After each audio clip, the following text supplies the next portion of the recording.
Peter is travelling around the country. He is healing the sick, raising the dead, bringing people to a living relationship with Jesus, all in a day's work really.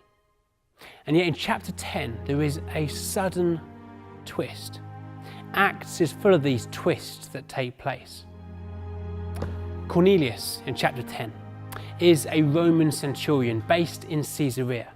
He must have been a good soldier to be based in such an important place. He was a God-fearing man, a man who was generous. And one day, he suddenly has a vision of an angel. And the angel says to him, "Go, send your men to collect Peter to bring him to your home." Now Peter is in a nearby town called Joppa. He's unaware of what is happening with Cornelius in Caesarea. And at midday he goes up onto the balcony and he has a vision from God of this huge sheet coming down covered in different kinds of animals. Now the animals that Jews were forbidden to eat. As he watches this vision come down from heaven, he hears God's voice saying, "Kill, eat." 3 times he sees this vision, and 3 times Peter says, "No, Lord, these are unclean things. No, Lord, no, Lord." Then God says to him, "What God has made clean, may no one make unclean." Peter's trying to work out what this vision really means. What is the whole thing really all about? As he's thinking about it, the Spirit speaks to him again and says, "Go downstairs and see 3 men." He heads downstairs and meets the 3 men that Cornelius has sent to go and find him. The following day they escort him all the way to Caesarea to meet with Cornelius.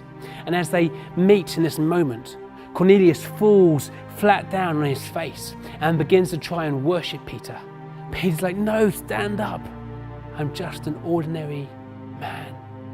Now, no good Jewish man would ever enter a non-Jewish person's house. But Peter enters Cornelius' house, having heard what God has spoken to him already. Once in his house, there was a whole crowd there, and Peter begins to address the crowd about Jesus. And as he does so, the Holy Spirit comes upon them all, even the non-Jews. And they begin to speak in different languages. Peter is amazed. His mind is blown. But these people have received the Spirit of God, and so he takes them outside and they are baptized and join the movement in an instant. This was a complete twist in the story. It was there discovered that people did not have to be Jewish to receive the message of Jesus and to receive the gift of the Holy Spirit. In essence, as Peter says, God does not show favoritism. Sometimes, and there's a challenge here for us today as the church, we forget that God has no favorites, that he loves everybody equally.